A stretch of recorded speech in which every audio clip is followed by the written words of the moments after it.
I don't think that's how it works, mate.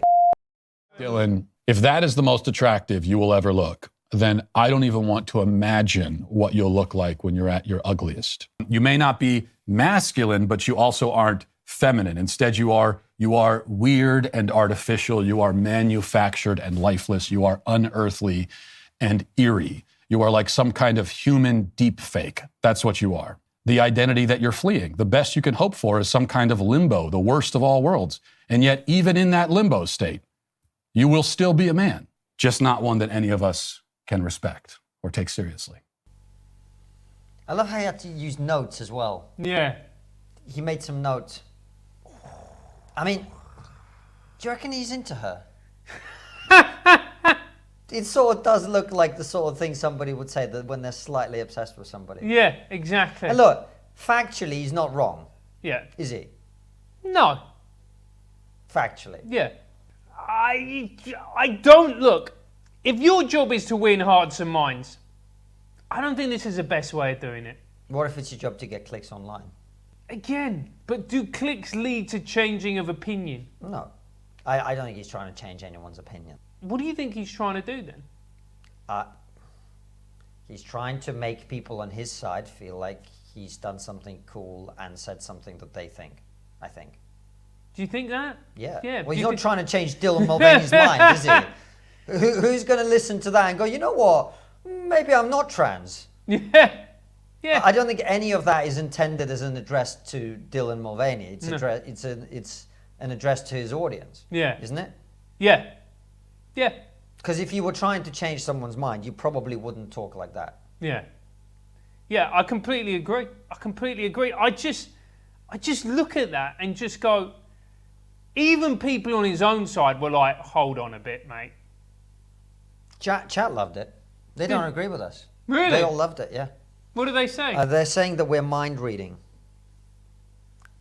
And he's trying to tell the truth. Well, as you know, we believe in telling the truth as well. Yeah. We've interviewed Matt. But that was mean Yeah. and nasty and mean-spirited. Am I sometimes mean and nasty and mean-spirited? Yeah, but I'm not proud of it. And I don't think that's the way that you advance anything, personally. Yeah. I think the problem is that all that type of rhetoric does is just drive a deeper wedge between opposing factions. And actually, if you have the same message, but you make your tone more conciliatory and more accessible, then you would stand a better chance of your message succeeding than by using that type of language. But again, it depends on your definition of success. If your definition of success is to make people feel good about agreeing with you, is to advance your narrative with the people that already think like you, is to get attention, is to dunk on somebody who your side and your team dislikes, then I'd say he's very successful. I mean, like I say, people in the chat are very, like, they're totally on board. They're like, yeah, but Dylan Mulvaney is, disrespecting women all the time. Don't disagree with you. You know that. But, it's one of those things that there's a constant debate. It's like, do you fight fire with fire, or do you try and reach out to people? And I think I personally, increasingly, am trying to reach across that divide rather than pandering simply to the people that already agree with me. Doesn't mean other people should, but I certainly feel that way. Yeah, I don't think, ultimately, I genuinely believe that most people feel this. We want a society that is more harmonious. We want a society where the rancor, the resentment, the anger is toned down, and we can live in a society that is more civil, where each side is prepared to actually say what they think and listen. That's ultimately, I think, what everyone wants. Or not what everyone wants, the vast majority of people want. I don't see how that can be achieved through this type of rhetoric. Someone says not sticking up for women is not civil. Well, I think of any YouTube channel that you could name.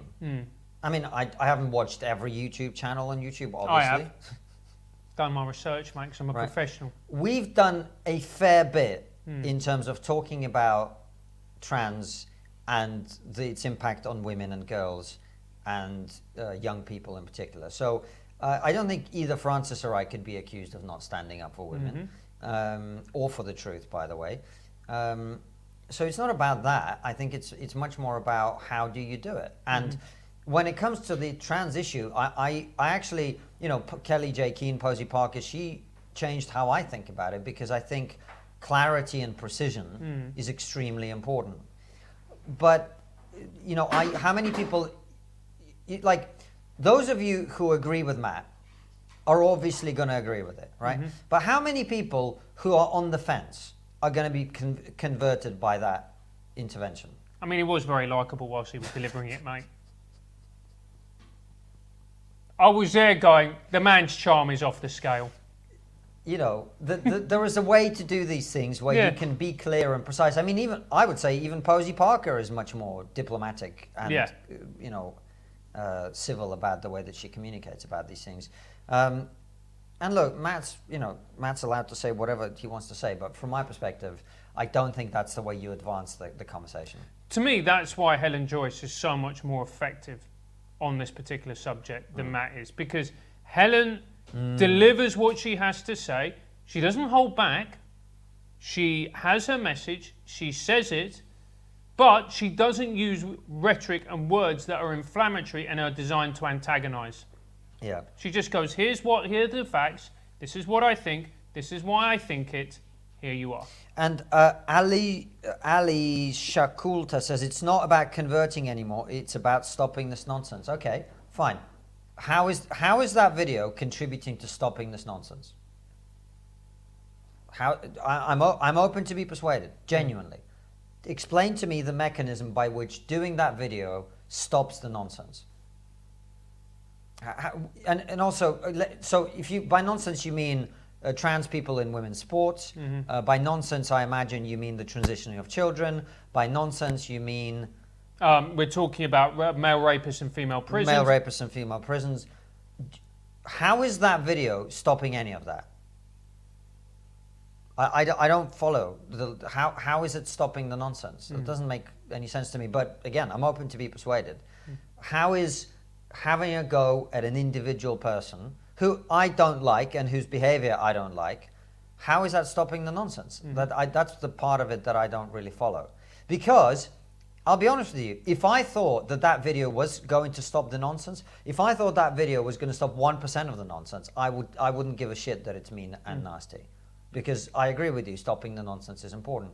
But I don't think that's what stops the nonsense at all. What I think it does is it makes people feel good about someone they hate being dunked on, and having their opinion regurgitated back for them in a way that makes them slightly happier that somebody's articulated. That's it. I don't think it's advancing anything. And look, think about the rhetoric that people say that people use against TERFs. And I'm using that word because that's the word that side of the argument uses. They're mean, they're nasty, they're cruel, they're hateful, they're unfeeling. Right. Well, that will convince them otherwise, mate. Yeah, exactly. They'll look at that and go, you know what?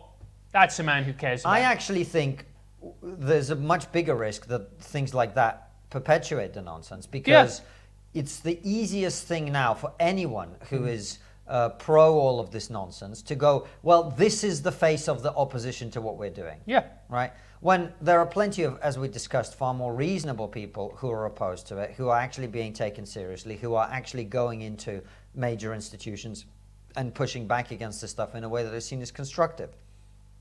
Whereas if all people think about when they think about the pushback against the excesses of trans ideology is something like that, a lot of people are going to be turned off from even engaging with it. Yeah. Right. And this is the reason why so many of our interviews about the trans issue, I think, do persuade people, is they're not presented in that way. Like our first interview with Posey, she doesn't say anything hateful. She's just very, very clear. She's very direct. She's not mean or nasty or mean-spirited. You can see that she's coming from a place of compassion. And I understand people go, well, she's just calling out, he's just calling out the ridiculousness of it all.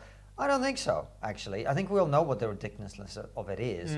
It seems to me much more like he's just having a go at someone because it's going to get attention. And look, there's another way that you tackle this, which is there's a very, very, very easy argument to make when you tackle this. You go, look, it's not about trans people, it's about ideology. I'm criticising the ideology. I'm criticizing the system, the paradigm, the way that they view the world. It's inherently flawed. Here are the reasons why. If we carry on implementing this ideology into schools, into the public systems, into institutions, this is going to be the end game. Right. And innocent people are going to get hurt. This is why I disagree. And you remove the individual. That's how you win the argument. You don't win the argument by targeting one person. However much you may dislike that person or not approve of their actions, you're never going to win that. You're never going to win the argument. That's a very good point, man. That's a very good point, because the moment you start attacking individual people, whether rightly or wrongly, by the way, people will dismiss what you say because of the personal nature of it. And of course. Like I say, I don't think Matt is wrong on the facts of what he's saying. I mean, it's not untrue. But is that the most effective way to fight for whatever he's fighting? I don't think so. It's a very effective way to get people to follow him on social media, to subscribe to the Daily Wire, I imagine, etc. But I don't think it's constructive. No. Personally.